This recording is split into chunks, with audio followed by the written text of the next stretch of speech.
Vice of India ਤੇ ਆਪ ਸਾਰਿਆਂ ਦਾ ਹਾਰਦਿਕ ਸਵਾਗਤ ਹੈ ਜੀ। ਮੈਂ ਤੁਹਾਡਾ ਹੋਸਟ ਐਮਪੀ ਸਿੰਘ ਤੇ ਮੇਰੇ ਨਾਲ ਨੇ ਸਰਦਾਰ ਹਰਪ੍ਰੀਤ ਸਿੰਘ ਜਵੰਦਾ। ਸਤਿ ਸ਼੍ਰੀ ਅਕਾਲ ਜਵੰਦਾ ਸਤਿ ਸਾਹਿਬ। ਸ਼੍ਰੀ ਅਕਾਲ, ਸਤਿ ਸ਼੍ਰੀ ਅਕਾਲ ਜੀ। ਜਵੰਦਾ ਸਾਹਿਬ, ਅੱਜ ਤੋਂ ਇੱਕ ਸਦੀ ਪਹਿਲਾਂ 100 ਸਾਲ ਪਹਿਲਾਂ ਸਿੱਖ ਇਤਿਹਾਸ ਵਿੱਚ ਇੱਕ ਬਹੁਤ ਹੀ ਅਹਿਮ ਘਟਨਾ ਵਾਪਰੀ। ਨਨਕਾਣਾ ਸਾਹਿਬ ਦਾ ਸਾਕਾ ਹੋਇਆ, ਜਿਹਦੇ ਵਿੱਚ ਬਹੁਤ ਸਾਰੇ ਸਿੱਖ ਸ਼ਹੀਦ ਹੋ ਗਏ। ਮੈਂ ਸੁਣਿਆ, ਤੁਸੀਂ ਦੱਸੋਗੇ ਬਾਕੀ, ਮੈਂ ਸੁਣਿਆ ਕਿ ਗੁਰਦੁਆਰਿਆਂ ਦੇ ਉੱਤੇ ਮਹੰਤਾਂ ਦਾ ਕਬਜ਼ਾ ਹੋ ਗਿਆ ਸੀ। ਮਹੰਤ ਗੁਰਦੁਆਰਿਆਂ ਨੂੰ ਆਪਣੇ ਢੰਗ ਨਾਲ ਚਲਾਉਂਦੇ ਸੀ। ਮੱਠ ਸੀ ਉਹਨਾਂ ਦੇ, ਅਯਾਸ਼ੀ ਦੇ ਅੱਡੇ ਬਣਾ ਲਏ ਸੀ ਉਹਨਾਂ ਨੇ ਕੋਈ ਮਾਣ ਮਰਿਆਦਾ ਨਹੀਂ ਸੀ ਰੱਖੀ। ਜਿਸ ਮਾਣ ਮਰਿਆਦਾ ਦਾ ਪਸਾਰਾ ਗੁਰੂ ਨਾਨਕ ਸਾਹਿਬ ਤੋਂ ਲੈ ਕੇ ਗੁਰੂ ਗੋਬਿੰਦ ਸਿੰਘ ਤੱਕ ਰਿਹਾ, ਉਸ ਤੋਂ ਬਾਅਦ ਵੀ ਰਿਹਾ। ਪਰ ਇੱਕ ਇਹੋ ਜਿਹਾ ਮੌਕਾ ਵੀ ਆ ਗਿਆ ਜਦੋਂ ਦਰਬਾਰ ਸਾਹਿਬ ਅੰਮ੍ਰਿਤਸਰ ਦੇ ਸਰੋਵਰ ਕੰਢੇ ਪ੍ਰਕਰਮਾਂ ਦੇ ਵਿੱਚ ਮੂਰਤੀਆਂ ਵੀ ਰੱਖੀਆਂ ਜਾਂਦੀਆਂ ਸੀਗੀਆਂ, ਔਰ ਆਪਦੇ ਪਿੰਡੇ ਤੇ ਵਿਭੂਤੀ ਮਲਣ ਵਾਲਿਆਂ ਨੂੰ ਉੱਥੇ ਉਹਨਾਂ ਦੀ ਜਿਹੜੀ ਹਾਜ਼ਰੀ ਹੁੰਦੀ ਸੀ, ਉੱਥੇ ਗੁਰੂ ਗ੍ਰੰਥ ਸਾਹਿਬ ਦੇ ਬਰਾਬਰ ਗੱਦੀਆਂ ਲਾ ਕੇ ਵੀ ਬੈਠੇ ਗਏ, ਗੱਦੀ ਵਿਛਾ ਕੇ ਮਹਾਰਾਜੇ ਬਣ ਕੇ ਵੀ ਬੈਠੇ ਰਹੇ ਲੋਕ। ਪਰ ਇੱਕ ਇਹੋ ਜਿਹੀ ਵੇਵ ਚੱਲੀ, ਇਹੋ ਜਿਹੀ ਲਹਿਰ ਚੱਲੀ ਜਿਹਨੇ ਸਾਰੇ ਵਿੱਚ ਤਬਦੀਲੀ ਲਿਆਂਦੀ, ਪਰ ਕੁਰਬਾਨੀਆਂ ਦੇਣੀਆਂ ਪਈਆਂ। 100 ਸਾਲ ਪਹਿਲਾਂ ਕੁਰਬਾਨੀਆਂ ਅੱਜ ਦੇ ਦਿਨ 21 ਫਰਵਰੀ 1921 ਨੂੰ ਹੋਈ। ਅੱਜ ਹਾਲਾਤ ਕਿੰਨੇ ਕੁ ਬਦਲ ਗਏ? ਕੀ 21 ਫਰਵਰੀ 1921 ਤੋਂ ਪਹਿਲਾਂ ਵਾਲੇ ਹਾਲਾਤ ਅੱਜ ਨਹੀਂ ਹੈ, ਜਾਂ ਉਹ ਸਾਰਾ ਘਟਨਾਕ੍ਰਮ ਨੂੰ ਅੱਜ ਕਿਉਂ ਯਾਦ ਕਰਨ ਦੀ ਲੋੜ ਪਈ ਹੈ? ਦੇਖੋ ਜੀ ਐਮਪੀ ਸਿੰਘ ਜੀ, ਜਿਹੜਾ ਤੁਸੀਂ ਪਹਿਲਾਂ ਡਿਸਕ੍ਰਿਪਸ਼ਨ ਦਿੱਤਾ, ਪਹਿਲਾ ਜਿਹੜਾ ਵਿਸਤਾਰ ਦਿੱਤਾ ਹੈ ਕਿ 1921 ਨੂੰ ਅੱਜ ਦੇ ਦਿਨ ਉੱਥੇ ਇੱਕ ਘਟਨਾ ਵਾਪਰੀ ਸੀ, ਬੜੀ ਦਰਦਨਾਕ ਘਟਨਾ ਵਾਪਰੀ ਸੀ।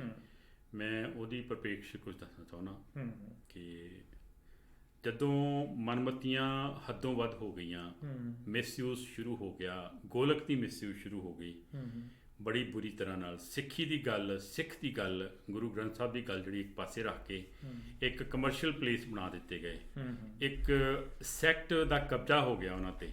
ਉਹ ਸੈਕਟ ਜਿਹੜਾ ਸਮੇਂ ਦੀਆਂ ਸਰਕਾਰਾਂ ਨਾਲ ਮਿਲ ਕੇ ਆਪਣੀ ਮਨਮਰਜ਼ੀ ਕਰਦਾ ਸੀ, ਠੀਕ ਹੈ ਜੀ। ਅਤੇ ਫਿਰ ਜਿਹੜੇ ਕੁਝ ਗੁਰੂ ਦੇ ਸਿੰਘ ਸੀ, ਉਹਨਾਂ ਨੇ ਅਰਦਾਸ ਕੀਤੀ ਕਿ ਆਪਾਂ ਇਹਨਾਂ ਨੂੰ ਮਹੰਤਾਂ ਦੇ ਕਬਜ਼ੇ 'ਚੋਂ ਹਟਾਉਣਾ ਹੈ। ਮਹੰਤ ਨਾਰਾਇਣ ਅੱਜ ਵੀ ਉਹਦੇ ਕਈ ਰੂਪ ਤੁਰੇ ਫਿਰਦੇ, ਤੁਹਾਨੂੰ ਪਤਾ। ਤੇ ਉਹਦਾ ਗੋਰਿਆਂ ਦੇ ਨਾਲ ਚੰਗਾ ਅੰਡਰਸਟੈਂਡਿੰਗ ਸੀ। ਗੋਰਿਆਂ ਨੇ ਜਿਹੜਾ ਗੋਰਾ ਡਿਪਟੀ ਕਮਿਸ਼ਨਰ ਸੀ ਉਸ ਟਾਈਮ 'ਤੇ, ਪਤਾ ਨਹੀਂ ਲਾਹੌਰ ਦਾ ਸੀ ਕਿ ਅੰਮ੍ਰਿਤਸਰ ਦਾ ਸੀ, ਉਹਨਾਂ ਨੇ ਪੂਰਾ ਦਿੱਤਾ ਆਮ ਡੈਮੋਨੇਸ਼ਨ ਕਿ ਤੁਸੀਂ ਆਪਣੀ ਰਾਖੀ ਵਾਸਤੇ ਆ ਲਓ, ਠੀਕ ਹੈ ਜੀ। ਸਰਦਾਰ ਕਰਤਾਰ ਸਿੰਘ ਝੱਬਰ ਹੁੰਦੇ ਸੀ ਇੱਕ, ਠੀਕ ਹੈ ਜੀ। ਉਹਨੇ ਅਰਦਾਸ ਕੀਤੀ, ਅਰਦਾਸ ਕਰਕੇ ਚਾਲੇ ਪਾਏ, ਸਾਰੇ ਜਿਹੜੇ ਲਾਗੇ ਚਾਗੇ ਤੇ ਸੀ ਉਹ ਗਏ, ਨਿਹੱਥੇ ਗਏ, ਠੀਕ ਹੈ ਜੀ, ਕਿ ਉਹਨੂੰ ਆਪਾਂ ਕਰਦੇ ਹਾਂ ਕਿ ਛੱਡ ਦੇ ਗੁਰਦੁਆਰਾ। ਅਗਲੇ ਨੇ ਪੂਰੀ ਤਿਆਰੀ ਕੀਤੀ ਹੋਈ ਸੀ। ਅੰਦਰ ਵਾੜ ਕੇ, ਗੁਰਦੁਆਰੇ ਦੇ ਹੱਦ ਦੇ ਵਿੱਚ ਵਾੜ ਕੇ, ਬਾਹਰੋਂ ਦਰਵਾਜ਼ਾ ਕਰਕੇ ਜਿਹੜੇ ਬਦਮਾਸ਼ ਸੀ ਉੱਥੇ ਰੱਖੇ, ਉਹਨਾਂ ਨੇ ਫਿਰ ਕਟਵਟ ਸ਼ੁਰੂ ਕੀਤੀ ਬੜੀ ਬੁਰੀ ਤਰ੍ਹਾਂ, ਠੀਕ ਹੈ ਜੀ। ਹਾਲਾਂਕਿ ਇਹਨਾਂ ਨੂੰ ਪਤਾ ਵੀ ਲੱਗ ਗਿਆ ਸੀ ਜਦੋਂ ਸਰਦਾਰ ਕਰਤਾਰ ਸਿੰਘ ਝੱਬਰ ਰਾਹ 'ਤੇ ਪਹੁੰਚੇ ਹੈ। ਕੁਝ ਟੈਲੀਫੋਨ 'ਤੇ ਹੁੰਦੇ ਨਹੀਂ ਸੀ, ਲੇਕਿਨ ਕੁਝ ਸੁਨੇਹੇ ਮਿਲ ਗਏ ਕਿ ਅੱਗੇ ਤਿਆਰੀ ਬਹੁਤ ਹੈ, ਉਹਨਾਂ ਦੇ ਇਰਾਦੇ ਵੀ ਬੜੇ ਖਤਰਨਾਕ। ਕਹਿੰਦੇ ਭਈ ਸਿੱਖ ਦੀ ਅਰਦਾਸ, ਸਿੱਖ ਅਰਦਾਸ ਕਰ ਚੁੱਕਾ ਹੈ, ਹੁਣ ਵਾਪਸ ਨਹੀਂ ਮੁੜਨਾ, ਠੀਕ ਹੈ ਜੀ। ਸੋ ਇੱਕ ਚੀਜ਼ ਇਹ ਕਮਿਟਮੈਂਟ ਹੈ ਕਿ ਸਰਦਾਰ ਸਿੱਖ ਦੀ ਅਰਦਾਸ ਜਿਹੜੀ ਹੈ ਉਹ ਕਦੀ ਪਿੱਛੇ ਨਹੀਂ ਕਰਦੀ। ਕੋਈ ਸਾਕਾ ਉੱਥੇ ਹੀ ਵਾਪਰਿਆ ਜਿੱਥੇ ਗੁਰੂ ਨਾਨਕ ਸਾਹਿਬ ਦਾ ਨਨਕਾਣਾ ਸਾਹਿਬ ਅੱਜ ਵੀ ਪੀਲੇ ਰੰਗ ਦੀ ਬਿਲਡਿੰਗ ਹੈ, ਯੈਲੋ ਕਲਰ ਦੀ, ਉੱਥੇ ਹੀ ਵਾਪਰਿਆ ਸੀ, ਠੀਕ ਹੈ ਜੀ। ਅੱਜ ਮੈਂ ਸੋਸ਼ਲ ਮੀਡੀਆ 'ਤੇ ਮਹੰਤ ਨਾਰਾਇਣ ਦੀ ਫੋਟੋ ਵੀ ਦੇਖੀ ਹੈ, ਕਿਸੇ ਗੋਰੇ ਨੇ ਖਿੱਚੀ, ਮੈਂ ਤੁਹਾਨੂੰ ਪ੍ਰੋਗਰਾਮ ਤੋਂ ਬਾਅਦ ਦਿਖਾਉਣਾ, ਠੀਕ ਹੈ ਜੀ। ਇੱਕ ਦੇਖੋ ਡੈਡੀਕੇਸ਼ਨ, ਦੇਖੋ ਕਿ ਇੰਨੀ ਕਮਿਟਮੈਂਟ ਸੀ ਉਹਨਾਂ 'ਚ ਕਿ ਇੰਨਾ ਨੁਕਸਾਨ, ਮੈਂ ਕਿਹਾ 100 ਸਵਾ 100 ਸਿੱਖ ਜਿਹੜੇ ਉਹਨਾਂ ਨੂੰ ਵੱਢ ਕੇ ਤੇ ਲਾਗੇ ਢੇਰੀ ਲਾ ਕੇ ਉੱਥੇ ਅੱਗ ਲਾ ਕੇ ਸਾੜ ਦਿੱਤਾ। ਤੇਲ ਦੀਆਂ ਪੀਪੀਆਂ, ਜੰਡ ਦਾ ਕੋਈ ਦਰਖਤ ਸੀ, ਉਹਦੇ ਨਾਲ ਬੰਨ ਕੇ ਵੀ, ਉਹਦੇ ਨਾਲ ਬੰਨ ਕੇ। ਮੈਂ ਤੁਹਾਨੂੰ ਦੱਸਦਾ ਕਿ ਫਾਦਰ ਮੇਰੇ ਛੀਨੇ ਰੇਲਵੇ ਸਟੇਸ਼ਨ 'ਤੇ ਉਹਨਾਂ ਦੀ ਡਿਊਟੀ ਸੀ ਅਸੀਂ ਉੱਥੇ ਰਹਿੰਦੇ ਹੁੰਦੇ ਸੀ, ਮੈਂ ਬਟਾਲੇ ਪੜ੍ਹਦਾ ਹੁੰਦਾ ਸੀ। ਤੇ ਬਟਾਲੇ ਤੋਂ ਚੀਨਾ ਜਿਹੜਾ ਹੈ ਨੌਸ਼ਹਿਰਾ ਮੱਝਾ ਸਿੰਘ ਤਕਰੀਬਨ 10-11 ਕਿਲੋਮੀਟਰ ਹੈ, 11 ਲਾ ਲਓ 15 ਕਿਲੋਮੀਟਰ ਹੋਏਗਾ। ਤਾਂ ਅਸੀਂ ਬੱਸ 'ਤੇ ਆਉਂਦੇ ਹੁੰਦੇ ਸੀ ਬਟਾਲੇ ਤੋਂ। ਜਦੋਂ ਨੌਸ਼ਹਿਰਾ ਮੱਝਾ ਸਿੰਘ ਆਉਂਦੇ ਸੀ, ਰਸਤੇ 'ਤੇ ਇੱਕ ਪਿੰਡ ਹੈ ਧਾਰੋਵਾਲ, ਉੱਥੇ ਗੇਟ 'ਤੇ ਲਛਮਣ ਸਿੰਘ ਧਾਰੋਵਾਲੀ ਯਾਦਗਾਰੀ ਗੇਟ। ਮੇਰੇ ਦਿਮਾਗ 'ਚ ਹੋਣਾ ਕਿ ਇਹ ਕੌਣ ਹੈਗੇ ਨੇ, ਠੀਕ ਹੈ। ਫਿਰ ਮੈਂ ਫਾਦਰ ਸਾਹਿਬ ਨੂੰ ਪੁੱਛਿਆ ਵੀ ਆਹ ਮੈਨੂੰ ਦੱਸੋ ਵੀ ਕੌਣ ਹੈਗੇ ਨੇ। ਫਿਰ ਉਹਨਾਂ ਦੱਸਿਆ। ਤੇ ਜਿਹੜੀ ਤੁਹਾਨੂੰ ਬਚਪਨ 'ਚ ਸਾਖੀ ਸੁਣਾਈ ਗਈ ਹੋਏ ਕਦੀ ਨਹੀਂ ਭੁੱਲਦੀ ਸਕਦੀ। ਫਿਰ ਉਹਨਾਂ ਨੇ ਦੱਸਿਆ ਕਿ ਲਛਮਣ ਸਿੰਘ ਧਾਰੋਵਾਲੀ ਨੂੰ ਬਾਕੀ ਸਿੰਘਾਂ ਵਾਂਗ ਉਸ ਜੰਟ ਦੇ ਨਾਲ ਬੰਨ੍ਹ ਕੇ ਪੁੱਠਿਆਂ ਬੰਨ੍ਹ ਕੇ ਥੱਲਿਓਂ ਅੱਗ ਲਾਈ ਸੀ, ਥੱਲਿਓਂ ਅੱਗ ਲਾਈ ਸੀ, ਠੀਕ ਹੈ ਜੀ। ਫਿਰ ਮਤਲਬ ਇੱਕ 11 ਸਾਲ ਦਾ ਇੱਕ ਭੁਚੰਗੀ ਸੀ ਕਿਸੇ ਸਿੰਘ ਦਾ, ਤੇ ਉਹਨੇ ਸੋਚਿਆ ਕਿ ਬਾਹਰ ਇੰਨੀ ਕਟਵਰ ਦਾ ਮੈਂ ਇਹਨੂੰ ਅਲਮਾਰੀ 'ਚ ਲੁਕਾ ਦਿੰਦਾ 11 ਸਾਲ ਦੇ ਬੱਚੇ ਨੂੰ। ਪਰ ਉਹ ਬੱਚੇ 'ਤੇ ਵੀ ਇੰਨੀ ਸਿੱਖੀ ਜਿਹੜੀ ਸੀ ਮਨ 'ਤੇ ਇੰਨੀ ਭਾਰੀ ਸੀ, ਉਹ ਵੀ ਜਦੋਂ ਉਹਨੂੰ ਮੌਕਾ ਮਿਲਿਆ, ਬਾਪ ਤੇ ਉਹਦਾ ਸ਼ਹੀਦੀ ਪਾ ਗਿਆ ਸੀ ਪਹਿਲਾਂ, ਆਪ ਹੀ ਨਿਕਲ ਕੇ ਬਾਹਰ ਕਹਿੰਦਾ ਮੈਂ ਗੁਰਦੁਆਰੇ ਨੂੰ ਮਹੰਤਾਂ ਦੇ ਕਬਜ਼ੇ ਤੋਂ ਹਟਾਉਣਾ। ਸਭ ਤੋਂ ਛੋਟੀ ਉਮਰ ਦਾ ਉਹਨੂੰ ਵੀ ਅੱਜ ਵਿਖਾਇਆ ਮੈਂ ਸੋਸ਼ਲ ਮੀਡੀਆ 'ਤੇ। 2 ਜਿਹੜੇ ਉਹਦੇ ਗੁੰਡੇ ਉਹਨਾਂ ਨੇ ਬਾਹਾਂ ਫੜੀਆਂ ਤੇ 2 ਨੇ ਲੱਤਾਂ ਫੜੀਆਂ, ਤੇ ਉਹ ਅੱਗ ਦਾ ਇੱਕ ਭਾਂਬੜ ਮੱਚਿਆ ਪਿਆ, ਉਹਦੇ ਸੁੱਟਣ ਲੱਗੇ ਨੇ, ਠੀਕ ਹੈ ਜੀ। ਆਹ ਚੀਜ਼ਾਂ ਹੋਈਆਂ। ਹੁਣ ਤੁਹਾਡੇ ਮੈਂ ਦੂਸਰੇ ਚੀਜ਼ ਦੀ ਦੇਣਾ ਤੇ ਅੱਜ ਹਾਲਾਤ ਕਿੰਨੇ ਕੁ ਵੱਖਰੇ ਹੈਗੇ ਆ। ਅੱਜ ਹਾਲਾਤ ਚਲੋ ਥੋੜ੍ਹਾ ਜਿਹਾ ਡਿਫਰੈਂਟ ਸ਼ੇਪ ਅਖਤਿਆਰ ਕਰ ਗਏ ਹੈ, ਮਾਡਰਨਾਈਜੇਸ਼ਨ ਆ ਗਈ ਹੈ, ਲੇਕਿਨ ਅੱਜ ਹਾਲਾਤ ਉਸੇ ਤਰ੍ਹਾਂ ਹੈ ਇਨ ਬਿਨ ਉਸੇ ਤਰ੍ਹਾਂ ਦੇ ਨੇ, ਜਿਹੜੇ ਉਸ ਤੋਂ ਵੱਧ। ਹਾਂਜੀ,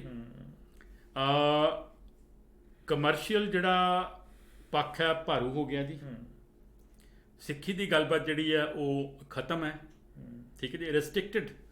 ਤੁਸੀਂ ਦੇਖੋ ਜਦੋਂ ਇੱਕ ਖਾਸ ਪੋਲੀਟੀਕਲ ਹਸਤੀ ਨੇ ਆਉਣਾ ਹੁੰਦਾ ਹੈ, ਕੁਝ ਗ੍ਰੰਥੀ ਜਿਹੜੇ ਨੇ, ਕੁਝ ਕੀਰਤਨੀਏ ਹਟਾ ਲਏ ਜਾਂਦੇ ਨੇ ਕਿ ਇਹਨਾਂ ਨੇ ਇੱਕ ਐਸਾ ਸ਼ਬਦ ਪੜ੍ਹਨਾ ਹੈ ਜਿਹੜਾ ਸਿੱਧਾ ਉਹਨਾਂ ਨੂੰ ਦਿਲ 'ਤੇ ਲੱਗਣਾ ਹੈਗਾ, ਠੀਕ ਹੈ ਜੀ।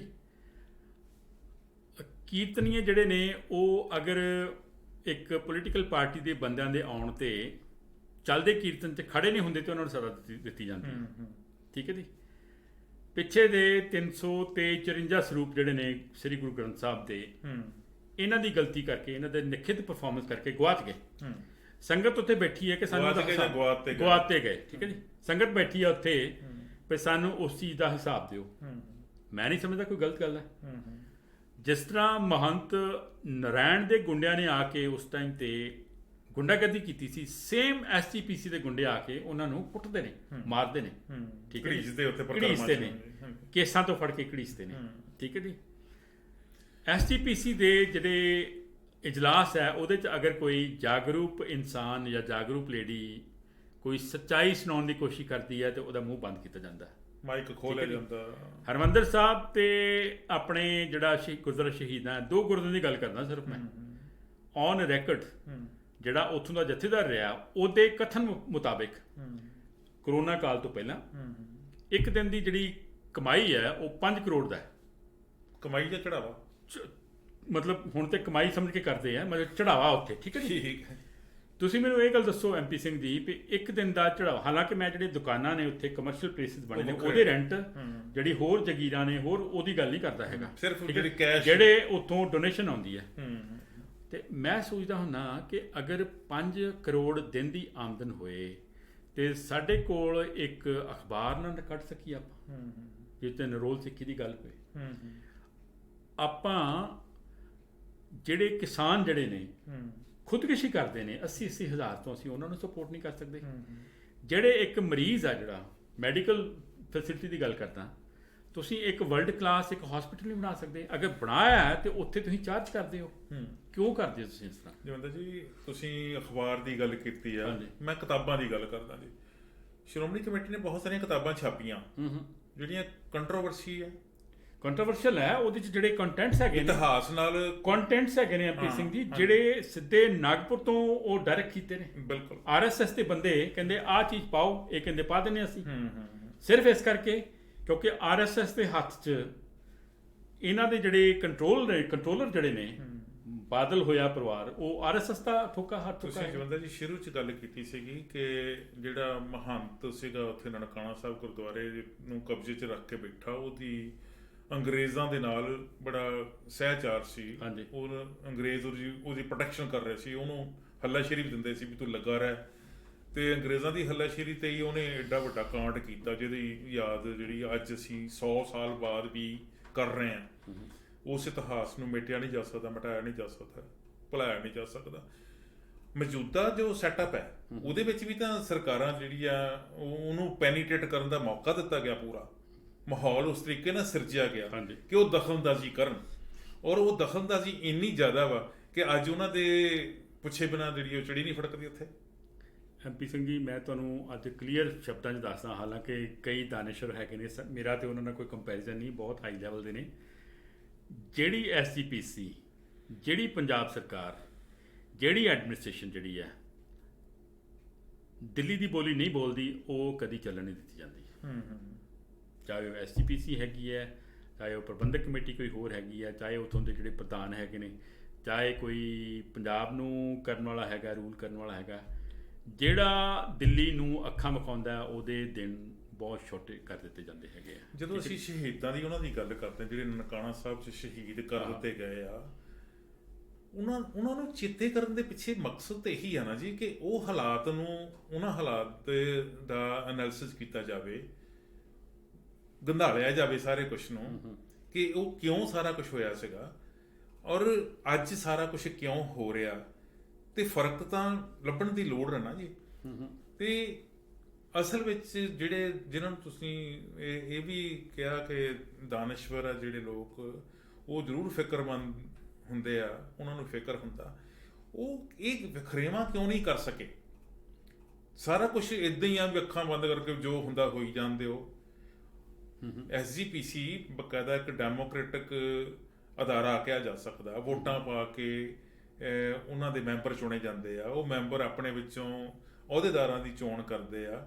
ਉਹ ਸੈਟਅਪ ਵਿੱਚ ਕਿਤੇ ਨਾ ਕਿਤੇ ਤਾਂ ਚਲੋ ਗੰਦਲੀਆਂ ਜਿਹੜੀਆਂ ਆਪਾਂ ਨੂੰ ਪਤਾ ਕਿੱਥੇ ਕਿੱਥੇ ਕਿੱਦਾਂ ਹੁੰਦਾ ਵੈਲ ਪਲੈਨਡ ਵੇ ਨਾਲ, ਪਰ ਉਹ ਗੱਲ ਤਾਂ ਉਹਨਾਂ ਦਾਨਿਸ਼ਵਰਾਂ ਦੀ ਵੀ ਆਉਂਦੀ ਆ ਕਿ ਉਹ ਦਾਨਿਸ਼ਵਰ ਖੁੱਲ੍ਹ ਕੇ ਕਿਉਂ ਨਹੀਂ ਕਹਿੰਦੇ ਆਹ ਗਲਤ ਹੋ ਰਿਹਾ।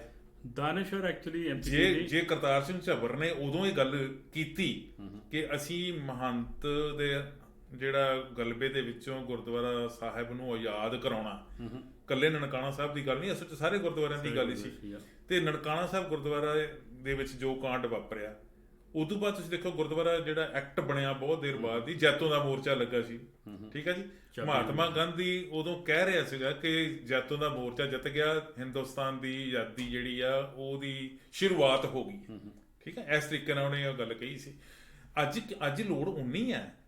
ਅੱਜ ਦਾਨਿਸ਼ਵਰ ਕਿਉਂ ਨਹੀਂ ਫਿਕਰਮੰਦ ਹੈਗੇ ਕਿ ਇਹ ਸਾਰੇ ਸੈਟਅਪ ਵਿੱਚ ਜਿੱਥੇ ਗੜਬੜ ਹੋ ਚੁੱਕੀ ਹੈ ਇਹਦਾ ਕੋਈ ਸੁਧਾਰ ਕਰ ਲਿਆ ਜਾਵੇ ਜਾਂ ਘੱਟੋ ਘੱਟ ਬੋਲਿਆ ਜਾਵੇ। ਦੇਖੋ MP ਸਿੰਘ ਦੀ ਜ਼ਿੰਦਗੀ ਜਿਉਣ ਦੇ ਦੋ ਤਰੀਕੇ ਹੁੰਦੇ ਆ। ਇੱਕ ਇਹ ਹੈ ਕਿ 9 ਤੋਂ 5 ਕੰਮ ਕਰੋ ਅਤੇ ਸ਼ਾਮ ਨੂੰ ਆ ਕੇ ਤੁਸੀਂ TV ਅੱਗੇ ਬੈਠੋ, ਚਾਹ ਦਾ ਕੱਪ ਪੀਓ, ਮੁੜ ਕੇ ਮੂਵੀ ਵੇਖੋ ਅਤੇ ਮੁੜ ਕੇ ਰਾਤ ਦਾ ਖਾਣਾ ਖਾ ਕੇ ਸੌਂ ਜਾਓ, ਸਵੇਰੇ ਫਿਰ ਕੰਮ 'ਤੇ ਚੱਲ ਜਾਓ। ਨਹੀਂ, ਪੈਗ ਸ਼ੈਗ ਵੀ ਪੀਓ। ਪੈਗ ਸ਼ੈਗ ਵੀ ਪੀਓ। ਦੂਜਾ ਤਰੀਕਾ ਹੈ ਕਿ ਜੋ ਆਪਣੇ ਰੋਜ਼ੀ ਰੋਟੀ ਤੋਂ ਇਲਾਵਾ ਆਸੇ ਪਾਸੇ ਧਿਆਨ ਮਾਰ ਕੇ ਜੋ ਗਲਤ ਕੰਮ ਹੋ ਰਹੇ ਹੈ ਉਹਨਾਂ ਦਾ ਤੁਸੀਂ ਉਹਨਾਂ ਦੇ ਖਿਲਾਫ ਆਵਾਜ਼ ਚੱਕੋ। ਠੀਕ ਹੈ ਜੀ। ਜਿਹੜਾ ਆਸੇ ਪਾਸੇ ਗਲਤ ਕੰਮ ਹੋ ਰਿਹਾ ਹੈ ਉਹਦੇ ਖਿਲਾਫ ਆਵਾਜ਼ ਚੁੱਕਣ ਤੋਂ ਪਹਿਲਾਂ ਅੱਜ ਕੱਲ੍ਹ ਹਰ ਕੋਈ ਦੇਖਦਾ ਹੈ ਕਿ ਇਹ ਆਵਾਜ਼ ਚੁੱਕਣ ਦਾ ਮੈਨੂੰ ਕੋਈ ਨੁਕਸਾਨ ਤਾਂ ਨਹੀਂ ਹੋਏਗਾ, ਮੇਰੇ ਬੱਚੇ ਸੇਫ ਹੈਗੇ, ਮੇਰਾ ਘਰ ਸੇਫ ਹੈਗਾ, ਮੇਰਾ ਪ੍ਰੋਫੈਸ਼ਨ ਸੇਫ ਹੈਗਾ, ਮੇਰਾ ਫਾਈਨੈਂਸ਼ੀਅਲ ਨੁਕਸਾਨ ਤਾਂ ਨਹੀਂ ਕੋਈ ਹੈਗਾ। ਆਹ ਚੀਜ਼ ਬਹੁਤ ਭਾਰੂ ਹੋ ਗਈ ਹੈ। ਠੀਕ ਹੈ ਜੀ। ਦੇਖੋ ਇੱਕ ਟਾਈਮ ਸੀ ਜਦੋਂ ਦਿੱਲੀ ਵੱਲੋਂ ਨਵਾਬੀ ਦੀ ਆਫਰ ਹੁੰਦੀ ਸੀ, ਲੇਕਿਨ ਲੋਕੀ ਜਿਹੜੇ ਇਲ 'ਚ ਆਉਂਦਾ ਸੀ ਉਹਨੂੰ ਕਹਿੰਦੇ ਸੀ ਜਾ ਮੈਂ ਨਹੀਂ ਲੈਣੀ, ਤੂੰ ਫਲਾਣੇ ਬੰਦੇ ਨੂੰ ਪੁੱਛ ਲੈ। ਠੀਕ ਹੈ ਜੀ। ਫਲਾਣਾ ਬੰਦਾ ਕਹਿੰਦਾ ਸੀ ਕਿ ਨਹੀਂ ਮੈਂ ਨਹੀਂ, ਮੈਂ ਤਾਂ ਆਪਣੀ ਸੇਵਾ ਕਰਨਾ, ਤੁਸੀਂ ਦੂਸਰੇ ਨੂੰ ਪੁੱਛ ਲੈ। ਠੀਕ ਹੈ ਜੀ। ਉਹ ਵਿਚਾਰਾ 5-6 ਬੰਦਿਆਂ ਕੋਲ ਹੋ ਕੇ ਫਿਰ ਜਥੇਦਾਰ ਕੋਲ ਜਾਂਦਾ ਸੀ ਕਿ ਜਥੇਦਾਰ ਜੀ ਇਹ ਤੁਹਾਡੀ ਨਵਾਬੀ ਜਿਹੜੀ ਹੈ ਤੇ ਕੋਈ ਐਕਸੈਪਟ ਹੀ ਨਹੀਂ ਕਰ ਰਿਹਾ ਹੈਗਾ। ਫਿਰ ਉਹ ਇੱਕ ਬੰਦੇ ਨੂੰ ਕਾਲ ਕਰਕੇ ਇੱਕ ਸਿੰਘ ਨੂੰ ਬੁਲਾ ਕੇ ਕਹਿੰਦੇ ਸੀ ਵੀ ਤੈਨੂੰ ਲੈਣੀ ਪੈਣੀ ਹੈ। ਦੇਖੋ ਜੀ, ਸਮਝੌਤੇ ਟਾਈਮ ਦੇ ਮੁਤਾਬਿਕ ਹਰ ਕੌਮ ਨੇ ਕੀਤੇ ਆ, ਅਸੀਂ ਵੀ ਕੀਤੇ ਆ, ਦਿੱਲੀ ਨਾਲ ਕੀਤੀ ਹੈ, ਲਾਹੌਰ ਨਾਲ ਕੀਤੀ ਹੈ, ਸਾਰਿਆਂ ਨੇ ਕੀਤੀ ਹੈ। ਉਹ ਜਿਹੜਾ ਬੰਦਾ ਆਉਂਦਾ ਸੀ ਉਹ ਬੱਦੇ ਰੁੱਦੇ ਮਨ ਨਾਲ ਕਹਿੰਦਾ ਸੀ ਕਿ ਹਾਂ ਮੈਂ ਨਵਾਬੀ ਲੈ ਤੇ ਲੈਣਾ ਤੁਹਾਡੇ ਆਖੇ, ਪਰ ਮੇਰੇ ਕੋਲੋਂ ਘੋੜਿਆਂ ਦੀ ਲਿੱਦ ਹਟਾਉਣ ਦੀ ਸੇਵਾ ਨਾ ਲਈ ਜਾਏ ਵਾਪਸ। ਇੱਕ ਤੇ ਉਹ ਸੀ। ਠੀਕ ਹੈ ਜੀ। ਅੱਜ ਕੱਲ੍ਹ ਇਹ ਹੈ ਤੁਸੀਂ ਜੋ ਮਰਜ਼ੀ ਕਰਾ ਲਓ, ਸਾਡੇ ਕੋਲੋਂ ਭਾਵੇਂ ਸਿੱਖੀ ਦਾ ਘਾਣ ਕਰਾ ਲਓ ਤੁਸੀਂ, ਪਰ ਸਾਨੂੰ ਚੌਧਰ ਚਾਹੀਦੀ। ਚੇਅਰਮੈਨ ਹੀ ਚਾਹੀਦੀ ਹੈ। ਸਾਡੇ ਬੱਚੇ ਨੂੰ ਐਮਐਲਏ ਦੀ ਟਿਕਟ ਚਾਹੀਦੀ ਹੈ, ਸਾਨੂੰ ਐਮਪੀ ਦੀ ਟਿਕਟ ਚਾਹੀਦੀ ਹੈ, ਸਾਨੂੰ ਇੰਨਾ ਪੈਸਾ ਚਾਹੀਦਾ। ਆਹ ਸੋਚ ਭਾਰੂ ਹੋ ਗਈ ਹੈ। ਚਲੋ ਇਹ ਦਾਨਿਸ਼ਵਰ ਹੈਗੇ ਨੇ ਹਾਲੇ ਵੀ, ਹਾਂਜੀ ਜਾਗਰੂਕ ਹੈਗੇ ਨੇ, ਲੇਕਿਨ ਉਹਨਾਂ ਦੀ ਗਿਣਤੀ ਬੜੀ ਥੋੜੀ ਹੈ। ਔਰ ਉਹਨਾਂ ਨੂੰ ਕਾਰਨਰ ਆਊਟ ਕਰਕੇ ਉਹਨਾਂ ਨੂੰ ਬਿਲਕੁਲ ਬਣਾਤਾ ਵੀ ਉਹ ਆਵਾਜ਼ ਚੱਕਦੇ ਵੀ ਨੇ ਤੇ ਉਹਨਾਂ ਦੀ ਆਵਾਜ਼ ਜਾਂਦੀ ਨਹੀਂ। ਮੈਂ ਇੱਕ ਦਾਨਸ਼ਵਰ ਦਾ ਨਾਮ ਤੁਹਾਡੇ ਨਾਲ ਸਾਂਝਾ ਕਰਨਾ ਚਾਹੁੰਦਾ ਜੀ। ਗਿਆਨੀ ਦਿੱਤ ਸਿੰਘ ਹੋਏ, ਜਿਨ੍ਹਾਂ ਨੇ ਇੱਕ ਲਹਿਰ ਚਲਾਤੀ, ਉਹ ਸਿੰਘ ਸਭਾ ਲਹਿਰ। ਸਿੰਘ ਸਭਾ ਲੈ ਰਹੀ ਆ। ਸਿੰਘ ਸਭਾ ਲਹਿਰ ਜਿਹੜੀ ਅਸਲ ਵਿੱਚ ਸੀ, ਉਹ ਇਹਨਾਂ ਮਹੰਤਾਂ ਦੇ ਖਿਲਾਫ ਸੀ। ਉਹਨਾਂ ਨੇ ਉਹਨਾਂ ਮਹੰਤਾਂ ਦੇ ਖਿਲਾਫ ਲੜਾਈ ਲੜੀ, ਨੰਗੇ ਧੜ, ਕੱਲਿਆਂ ਨੇ। ਉਦੋਂ ਤਾਂ ਸਾਧਨ ਵੀ ਨਹੀਂ ਸੀ ਹੁੰਦੇ। ਉਹਨਾਂ ਨੇ ਕਿੰਨੀਆਂ ਕਿਤਾਬਾਂ ਛਾਪੀਆਂ, ਕਿੰਨੇ ਪੈਂਫਲੇਟ ਛਾਪੇ, ਅਖਬਾਰ ਕੱਢੀ। ਠੀਕ ਹੈ ਜੀ। ਉਹ ਉਸ ਯੋਧੇ ਨੇ ਵੀ ਤਾਂ ਇਹ ਕੰਮ ਕੀਤਾ ਜਿਹਦੇ ਕੋਲ ਸਾਧਨ ਹੀ ਹੈ ਨਹੀਂ ਸੀ, ਜਿਹਨੂੰ ਦੁਰਕਾਰਿਆ ਜਾਂਦਾ ਸੀ, ਜਿਹਨੂੰ ਵੱਖਰੇ ਵੱਖਰੇ ਵਿਸ਼ੇਸ਼ਣ ਲਾਏ ਜਾਂਦੇ ਸੀ। ਉਹਨੇ ਵੀ ਤਾਂ ਕੰਮ ਕੀਤਾ। ਇੱਕ ਜਿਹੜੇ ਹੈਗੇ ਜਸਵੰਤ ਸਿੰਘ ਕੰਵਲ ਜੀ, ਉਹਨਾਂ ਦਾ ਇੱਕ ਨਾਵਲ, ਮੇਰਾ ਖਿਆਲ ਸ਼ਾਇਦ ਆਖਰੀ ਨਾਵਲ ਸੀ ਉਹਦੇ 'ਚ ਉਹਨਾਂ ਨੇ ਲਿਖਿਆ ਸੀ ਜੀ, ਐਨਿਆਂ 'ਚ ਉੱਠੋ ਸੂਰਮਾ। ਐਨਿਆਂ 'ਚੋਂ, ਐਨੇ ਮਤਲਬ ਐਨਿਆਂ 'ਚ ਉੱਠਿਆ ਸੂਰਮਾ, ਉੱਠੇ ਸੂਰਮਾ। ਠੀਕ ਹੈ ਜੀ। ਉਹ ਇੱਕ ਕਿਸਮ ਦੀ ਵੰਗਾਰ ਸੀ। ਮੈਂ ਸਮਝਦਾ ਕਿ ਅੱਜ ਉਹ ਵੰਗਾਰ ਦੀ ਲੋੜ ਹੈ ਕਿ ਇੰਨੇ ਲੋਕ ਹੈ, ਫਿਕਰਮੰਦ ਵੀ ਹੈਗੇ, ਤੇ ਪਰ ਕੋਈ ਵੀ ਗਿਆਨੀ ਦਿੱਤ ਸਿੰਘ ਬਣਨ ਨੂੰ ਤਿਆਰ ਨਹੀਂ ਹੋ ਰਿਹਾ। ਕੋਈ ਵੀ ਨਹੀਂ ਇਹ ਸਮਝਦਾ ਕਿ ਐਡਾ ਵੱਡਾ ਪਾਪ ਹੋ ਰਿਹਾ, ਇਹ ਜੇ ਇਹਨੂੰ ਹੁਣੇ ਨਾ ਰੋਕਿਆ ਗਿਆ ਤੇ ਆਉਣ ਵਾਲੇ ਦਿਨਾਂ ਦੇ ਵਿੱਚ ਤਾਂ ਸ਼ਾਇਦ ਫਿਰ ਇਹਦੀ ਗੱਲ ਕਰਨੀ ਹੀ ਔਖੀ ਹੋ ਜਾਊਗੀ। ਐਮਪੀ ਸਿੰਘ ਜੀ, ਤੁਸੀਂ ਸਰਦਾਰ ਜਸਵੰਤ ਸਿੰਘ ਕੰਵਲ ਦਾ ਨਾਂ ਲਿਆ ਹੈ, ਤੇ ਉਹਨਾਂ ਤੇ ਲੋਕੀ ਅਕਿਊਜ਼ ਕਰਦੇ ਸੀ ਕਿ ਕੰਵਲ ਸਾਹਿਬ, ਕਦੀ ਤੁਸੀਂ ਕਾਮਰੇਡ ਬਣ ਜਾਂਦੇ ਹੋ, ਕਦੀ ਤੁਸੀਂ ਅਕਾਲੀ ਬਣ ਜਾਂਦੇ ਹੋ, ਕਦੀ ਕਾਂਗਰਸੀ ਬਣ ਜਾਂਦੇ ਹੋ, ਕਦੀ ਫਲਾਣੇ ਬੰਦੇ ਦੀ ਹਮਾਇਤ ਕਰਦੇ ਹੋ, ਕਦੇ ਤੁਸੀਂ ਸੰਤ ਜਰਨੈਲ ਸਿੰਘ ਭਿੰਡਰਾਂਵਾਲੇ ਦੀ ਹਮਾਇਤ ਕਰਦੇ ਹੋ, ਤੁਹਾਡਾ ਇੱਕ ਸਟੈਂਡ ਕਿਉਂ ਨਹੀਂ ਹੈਗਾ? ਉਹ ਕਹਿੰਦੇ ਕਿ ਮੈਂ ਜਿੱਥੇ ਮੈਨੂੰ ਪੰਜਾਬੀਅਤ ਦੀ ਗੱਲ, ਜਿੱਥੇ ਮੈਨੂੰ ਸਿੱਖੀ ਦੀ ਗੱਲ, ਜਿੱਥੇ ਜਿਹੜਾ ਬੰਦਾ ਮੈਨੂੰ ਸਿੱਖੀ ਦੀ ਗੱਲ ਕਰਦਾ ਜਾਂ ਕੋਈ ਪੰਜਾਬੀਅਤ ਦੀ ਗੱਲ ਕਰਦਾ ਮੈਨੂੰ ਦਿਸਦਾ, ਮੈਂ ਉਹਨੂੰ ਆਪਣਾ ਸਮਝਣ ਲੱਗ ਪੈਂਦਾ। ਠੀਕ ਹੈ ਜੀ। ਸੋ ਇਹ ਹੈ ਕਿ ਆਪਣੇ ਹਿੱਤ ਇੱਕ ਸਾਈਡ 'ਤੇ ਰੱਖ ਕੇ, ਜਿਹੜਾ ਕੌਨਸ਼ੀਅਸ ਨੂੰ ਅੱਗੇ ਰੱਖ ਕੇ ਲਿਖਦਾ ਹੈ, ਜਿਹੜਾ ਬੋਲਦਾ ਹੈ, ਜਿਹੜਾ ਆਪਣਾ ਪ੍ਰੀਚ ਕਰਦਾ ਹੈਗਾ, ਮੈਂ ਕਹਿੰਦਾ ਉਹਨਾਂ ਬੰਦਿਆਂ ਦੀ ਬਹੁਤ ਘਾਟ ਹੈ ਜੀ। ਠੀਕ ਹੈ ਜੀ। ਅੱਜ ਕੱਲ੍ਹ ਸਭ ਤੋਂ ਵੱਡੀ ਪ੍ਰੋਬਲਮ ਪਤਾ ਕੀ ਹੈ ਐਮਪੀ ਸਿੰਘ ਜੀ? ਕਿ ਵਿਸ਼ਵਾਸ ਨਹੀਂ ਰਿਹਾ ਕਿ ਜਿਸ ਬੰਦੇ ਨਾਲ ਮੈਂ ਗੱਲ ਕਰ ਰਿਹਾ, ਇੱਕ ਤਾਂ ਸਰਕਾਰ ਦਾ ਬੰਦਾ ਤਾਂ ਨਹੀਂ। ਠੀਕ ਹੈ ਜੀ। ਜਿਹੜਾ ਬੰਦਾ ਮੇਰੇ ਕੋਲ ਭੇਦ ਲੈ ਰਿਹਾ, ਕਿਤੇ ਇਹ ਮੇਰੇ ਭੇਦ ਅੱਗੇ ਤੇ ਨਹੀਂ ਦੇਗਾ। ਸਭ ਤੋਂ ਵੱਡੀ ਜਿਹੜੀ ਹੈ ਨਾ ਡਿਸਬਿਲੀਫ ਦੀ ਭਾਵਨਾ ਜਿਹੜੀ ਹੈ, ਉਹ ਰਾਈਟ ਨਾਓ ਹੈਗੀ, ਔਰ ਸਭ ਤੋਂ ਅਨਫੋਰਚੂਨੇਟ ਨਹੀਂ। ਪਰ 100 ਸਾਲ ਬਾਅਦ ਜਵੰਦਾ ਜੀ, ਅਸੀਂ ਉਸ ਘਟਨਾ ਦਾ ਜ਼ਿਕਰ ਕਰ ਰਹੇ ਹਾਂ ਜਿਹੜੀ ਬਹੁਤ ਵੱਡੀ ਘਟਨਾ ਸੀ, ਔਰ ਇੱਕ ਚੇਂਜ, ਬਹੁਤ ਰੈਵੋਲੂਸ਼ਨ ਦੀ ਗੱਲ। ਰੈਵੋਲੂਸ਼ਨ ਨਹੀਂ ਕਹਿਣਾ ਚਾਹੀਦਾ ਕਿ ਮਹੰਤ ਜਿਹੜੇ ਕਬਜ਼ਾ ਕਰਕੇ ਬੈਠੇ ਸੀ, ਜਿਹੜੇ ਸੋਚੀ ਬੈਠੇ ਸੀਗੇ ਕਿ ਇਹ ਸਾਡੇ ਕੋਲ ਹੀ ਰਹਿਣਾ, ਹੁਣ ਅਸੀਂ ਇਹਨੂੰ ਆਪਣੇ ਢੰਗ ਨਾਲ ਹੀ ਚਲਾਵਾਂਗੇ। 100 ਸਾਲ ਬਾਅਦ ਅਸੀਂ ਉੱਥੇ ਹੀ ਫਿਰ ਬੈਠ ਕੇ ਗੱਲ ਕਰਦੇ ਹਾਂ। ਕੀ ਖੱਟਿਆ 100 ਸਾਲਾਂ ਦੇ ਵਿੱਚ? ਕੁਛ ਨਹੀਂ ਖੱਟਿਆ ਜੀ। ਸਿੱਖੀ ਜਿਹੜੀ ਹੈ ਉਹ ਨਿਗਾਰ ਵੱਲ ਗਈ ਹੈ, ਪੰਜਾਬੀਅਤ ਜਿਹੜੀ ਹੈ ਉਹ ਵੀ ਨਿਗਾਰ ਵੱਲ ਗਈ ਹੈ। ਬਾਕੀ ਜਿਨ੍ਹਾਂ ਤੋਂ ਮਹੰਤਾਂ ਨੂੰ ਕੱਢਿਆ ਸੀ, ਤੁਹਾਨੂੰ ਯਾਦ ਹੋਏਗਾ ਕਿ ਜਦੋਂ ਮਹੰਤਾਂ ਨੂੰ ਕੱਢਿਆ ਸੀ ਨਾ, ਤੇ ਜਦੋਂ SGPC ਬਣੀ ਸੀ, ਤੇ ਮੈਨੂੰ ਉਹਨਾਂ ਦਾ ਨਾਂ ਭੁੱਲ ਗਿਆ, ਇੱਕ ਸਿੱਖ ਚਿੰਤਕ ਹੁੰਦੇ ਸੀ, ਉਹਨਾਂ ਨੇ ਕਿਹਾ ਸੀ ਮਹੰਤਾਂ ਨੂੰ ਤਾਂ ਤੁਸੀਂ ਕੱਢ ਲਿਆ, ਜਿਹੜੇ ਹੁਣ ਵਾਲੇ ਨੇ ਇਹ ਤੁਸੀਂ ਕਦੇ ਨਿਕਲਣਾ ਨਹੀਂ ਹੈਗਾ। ਉਹ ਦੇਖ ਲਓ, ਉਹ ਗੱਲ ਜਿਹੜੀ ਹੈ ਸੱਚ ਸਾਬਤ ਹੋ ਰਹੀ ਹੈ। 100 ਸਾਲ ਬਾਅਦ ਅੱਜ ਜਦੋਂ ਅਸੀਂ ਨਨਕਾਣਾ ਸਾਹਿਬ ਦੇ ਸਾਕੇ ਨੂੰ ਯਾਦ ਕਰ ਰਹੇ ਹਾਂ ਔਰ ਫਿਕਰਮੰਦੀ ਜ਼ਾਹਰ ਕਰ ਰਹੇ ਹਾਂ, ਉਦੋਂ ਅਸੀਂ ਪਿਛਲ ਝਾਤ ਮਾਰ ਕੇ ਵੇਖੀਏ, ਆਪਣੀ ਬੁੱਕਲ ਵਿੱਚ ਝਾਤ ਮਾਰ ਕੇ ਦੇਖੀਏ, ਆਪਣੇ ਗਿਰਬਾਨ 'ਚ ਝਾਲ ਮਾਰ ਕੇ ਵੇਖੀਏ, ਅਸੀਂ ਕੀ ਕੀਤਾ, ਸਾਡੀ ਕੀ ਕੰਟਰੀਬਿਊਸ਼ਨ ਹੈ, ਸਾਡਾ ਕੀ ਯੋਗਦਾਨ ਹੈ, ਸਾਡੀ ਕੀ ਫਿਕਰਮੰਦੀ ਹੈ। ਜਿਵੇਂ ਤੁਸੀਂ ਆਏ ਹੋ, ਬਹੁਤ ਬਹੁਤ ਮਿਹਰਬਾਨੀ। Thank you. ਮਿਹਰਬਾਨੀ, ਧੰਨਵਾਦ।